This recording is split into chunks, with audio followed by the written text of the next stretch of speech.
Então vamos lá, sem enrolação, analisar a escalação da seleção brasileira que vai trazer 6 mudanças para o jogo contra a Argentina amanhã no estádio Monumental de Nunes. Eu já adianto, eu já tinha gravado esse vídeo, só que o Dorival ele trocou o time, então vou ter que gravar tudo de novo, mas tudo bem, estamos aqui para isso, né? A seleção brasileira vai para campo assim, Bento no gol, Wesley na lateral direita, Marquinhos e Murilo fechando a zaga com Arana na lateral esquerda. Na volância, André abrindo meio campo com Joeliton, Rafinha de meio armador, Rodrigo, Vinícius Júnior e Matheus Cunha fazendo o trio ofensivo. Tô identificando as mudanças para você, né? O Bento entra no lugar do Alisson, o Wesley entra no lugar do Wanderson, o Murilo entra no lugar do Gabriel Magalhães, o André entra no lugar do Bruno Guimarães, o Joeliton entra no lugar do Gerson, o Matheus Cunha, por fim, entra no lugar do nosso queridíssimo João Pedro. Dito isso, vamos pra análise, né, rapaziada? Porque assim, vamos lá. Então vamos lá começar pelo começo, né? O começo é sempre muito bom. O Alisson, o goleiro da seleção brasileira, não vai poder jogar essa partida. Ele está lesionado? Não. Mas como ele sofreu uma concussão no último jogo, teve que sair pelo protocolo de concussão da FIFA, ele não é permitido jogar outra partida pelos próximos 5 dias. Ou seja, ele não tem como jogar esse jogo. Ele não vai poder, não vai dar. Não vai ter jeito. E cara, o Ederson não tá jogando também, então os outros goleiros, as opções eram o Bento e o Lucas Perry. Sendo bem honesto, eu admito, eu não assisto o Campeonato Árabe, pô. Eu não assisto o Arabão, mas eu sigo muitas páginas de Twitter que assistem, enfim, o Central do Árabe, etc, né? Pessoas que são muito ligadas, já vídeos de profissionais, VSR, etc, relacionados ao Campeonato Árabe. É dito que hoje o Bento não está desempenhando muito bem no Al Nassr. E do outro lado da moeda, é dito que o Lucas Perry não só está jogando muito bem, como o próprio técnico afirmou, né? Que o Lucas Perry hoje, o técnico do Lyon, falou que ele é o melhor goleiro do mundo. Evidentemente um exagero, até porque ele é o comandante dele, né? Obviamente ele não vai jogar o cara debaixo do ônibus. Mas, dito isso, é bom. Você não vai falar que o seu jogador é o melhor goleiro do mundo se ele estiver pipocando, né? Então eu entenderia, apesar do Bento, quando ele entrou pela seleção brasileira, ele sempre jogou bem, ele sempre desempenhou, ele nunca, enfim, deixou a desejar, né? Por mais que eu entenda esse contexto, eu ainda acharia que o Lucas Perry talvez seja um jogador que hoje esteja mais pronto mesmo, né? Até pelo Thiago Almada, os dois jogam junto no Lyon, ele já treinou com o Thiago Almada. Enfim, eu acho que eu coloquei o Lucas Perry no gol, mas eu não vou crucificar o Dorival por essa decisão, tá bom? Mas eu coloquei o Lucas Perry no gol. Agora, indo pra próxima mudança, que é o Wesley na lateral direita, essa é uma baita mudança, uma mudança maravilhosa, porque o Wanderson, ele entrou mal. O Wanderson, ele não entrou, né? Ele começou de titularidade no jogo contra a Colômbia, né? E ele começou mal, não foi bacana o desempenho do Wanderson.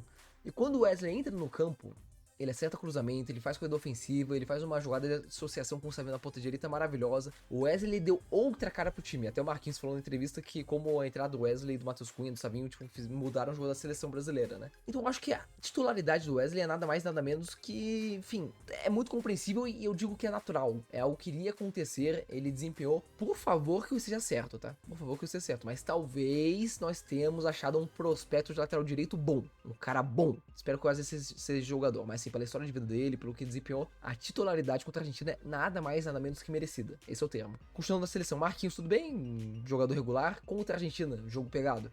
É até bom que tu tenha um jogador com porque assim, a zaga. Tu vai ter o Murilo basicamente estreando pela seleção, tu vai ter o Wesley basicamente estreando pela seleção, tem o Arana que, por mais seja um jogador que já jogou muito pela seleção, não acho que é um jogador que tem nível pra pegar a Argentina. Tem o Bento, que também já estreou pela seleção, mas né? Então assim, o Marquinhos é o único jogador que é extremamente, digamos, experiente, edificado na zaga da seleção brasileira. É um jogador que já jogou muito Brasil e Argentina, já jogou Copa do Mundo. Então eu acho muito importante a existência do Marquinhos nesse time. Até pela bola aérea, o Marquinhos é um bom jogador, um bom cabeceador, né? Com o Rafinha cruzando na área. Eu acho que, enfim, que bom que temos Marquinhos. Entrada do Murilo no lugar do Gabriel Magalhães, assim, o Gabriel Magalhães é melhor zagueiro que o Murilo, tá? Não me entenda errado. Mas o Murilo, pô, ele veio de uma temporada muito boa no Nottingham Forest, então ele já tava merecendo, já tava galgando o espaço dele na seleção brasileira faz algum tempo. Um jogador com índices extremamente excelentes de roubada de bola, de cortes de bola. Então, assim, jogador que ele não só ele ajuda muito na defesa, como ele constrói bem o jogo. E dentro da minha ideia do que vai ser Brasil e Argentina, ai que bom. Eu vou passar o vídeo de amanhã, eu vou falar sobre isso, né, do encaixe tático do jogo, né? Mas que bom que temos um zagueiro que constrói tão bem quanto o Murilo, porque o jogo vai ser difícil, o jogo vai ser pegado. Então assim, tem um jogador canhoto, com as capacidades do Murilo, a imposição física dele, acho que vai ser perfeito. Aí sai com a Arana pra seleção, né? Na ala esquerda, que eu não gosto do Arana, é um jogador ofensivista. O Galo vem bem no ano muito bom do Galo, é verdade. O Arana vem no ano bacana, mas eu não acho que o Arana esteja no ápice dele. E mesmo quando o Arana era o auge do Arana, eu já não sei se ele era lateral esquerdo pra seleção. Então, assim, não gosto do futebol do Arana, mas tá bom, né? Ok, é isso, é o que temos, né?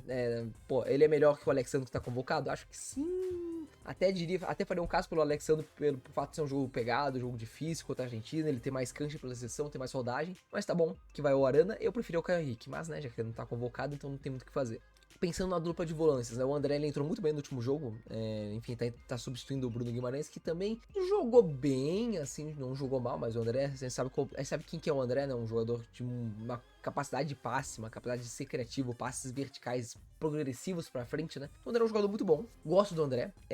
Eu acho que o André e o Joelton juntos, né? Que é outro jogador. Eles vão ter condições de tancar o meio-campista, os meio-campistas argentinos? Acho que não. Tipo, a Argentina não. Pô, o Depay é banco da Argentina, rapaziada, né? Tem o Enzo Fernandes, o McAllister, né? Cara, é um meio-campo extremamente capacitado. Nem falando do Thiago Almada, que enfim, não é bem meio-campo, mas de toda forma. Os meio-campistas argentinos são muito físicos. Tem até o Palácio no banco. Ai, nossa, que meio-campo. Enfim, é um meio-campo muito físico. E eu acho que a gente vai ter dificuldade. A gente vai estar com 2 volantes, eles vão estar com 3, pelo menos. Isso é um pouco complicado. A parte boa é que o André e o Joelton, ambos nossos volantes, jogam na Premier League, então assim, já são acostumados a jogar contra eles, o Fernandes, McAllister, é um confronto que já aconteceu, né, então não vai ser algo muito novo nesse sentido. Só que, cara, o Joelton entrou mal no outro jogo, o gol que a seleção brasileira leva da Colômbia é, tipo, 50%, 80% culpa, perdão, 80% culpa do Joelton, perde a bola ali na frente da área, enfim. Então eu tenho um pouco de medo desse confronto, eu acho que o jogo da seleção brasileira vai passar muito pelo meio de campo. Perdão, o jogo da seleção argentina passa muito pelo meio de campo. Que a zaga por zaga, eu acho que a seleção brasileira tem melhor. A ataque, eu acho que a seleção brasileira tem melhor. Agora, o meio de campo, eu acho que a gente leva um baile. Então, enfim, a gente vai estar numerosa. A gente tem menos qualidade de jogadores. A gente vai estar com menos jogadores em números totais, né? Tem menos qualidade e menos quantidade no meio de campo. Eu tenho medo desse encaixe. Sendo bem honesto, eu tenho medo desse encaixe. Mas vamos ver o que o Dorival apronta pra gente, né? Vamos voltando pro time, né? Temos o Rafinha de meio armador, pra mim foi o craque da primeira partida. Quem ganha o prêmio é o Vinícius Júnior, mas pra mim o melhor jogador em campo de fato é o Rafinha. Temporada de bola de ouro, temporada diferenciada do Rafinha. Tem o Vinícius Júnior, que graças a Deus meteu o gol. O Júnior jogou bem, jogou. O Júnior não jogou tão bem quando jogou no Real Madrid, não jogou tão bem.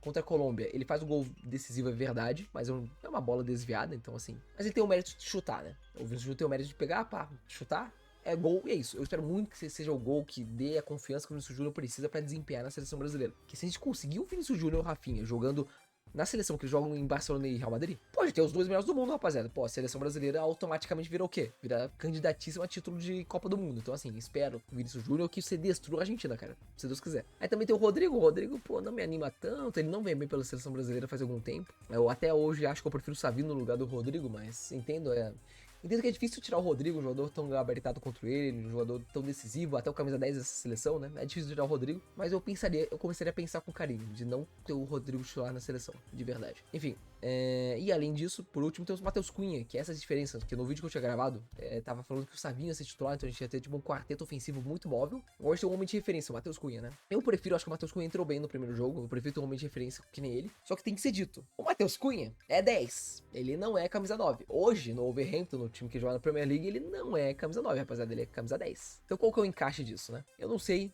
tenho minhas dúvidas, mas veremos, né? Eu acho bom a existência do Matheus Cunha, eu prefiro do que essa escalação do que a outra escalação que estava sendo dita com o Savinho, mas tem minhas dúvidas. De toda forma, vamos torcer. Eu acho que o Matheus Cunha vem uma temporada muito boa, com muitos gols, muitas assistências, então ele tá merecendo esse espaço na seleção. Ele já foi convocado anteriormente num período que ele não merecia, agora ele merece, então que bom que ele vai ser titular. E vamos torcer, né? E a última coisa que fica dito sobre isso, a última análise que a gente pode fazer, é quanto o nosso querido Dorival Júnior não gosta do Endrick, pô. Aqui, ó, Dorival hates Endrick, né? Uma piada com a série de Todo Mundo Odeia o Chris. Mas, cara, qual que é o ponto? Ele primeiro não convoca o Endrick, ele convoca o Endrick depois, né?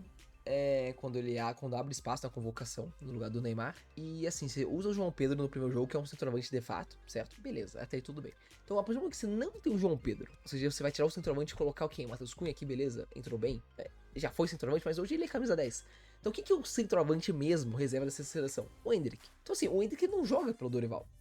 O Endrick estreia bem contra a Inglaterra e Espanha, mete gol, ele salva a vida do Dorival, tá? O Dorival provavelmente só tá hoje no cargo da seleção brasileira, porque ele teve aqueles resultados iniciais. O Endrick é muito responsável sobre isso, muito responsável mesmo. Desde então, o Dorival falou, não, ele cada vez vai ganhar mais espaço. Ele ganhou menos, a minutagem dele foi caindo. Na Copa América, a minutagem foi caindo, bagulho, tipo, inacreditável. Quando jogou com o time de reserva, o Endrick não foi titular. Quando jogou com o time titular, o Endrick não foi titular, então o Endrick não é titular em nenhum contexto.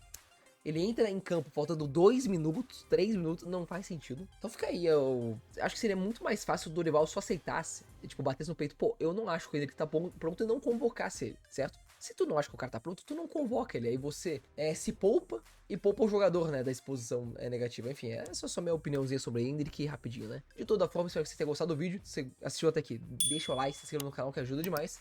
E o YouTube, acho que você vai gostar de ver esse tipo de vídeo aqui, então assiste aí.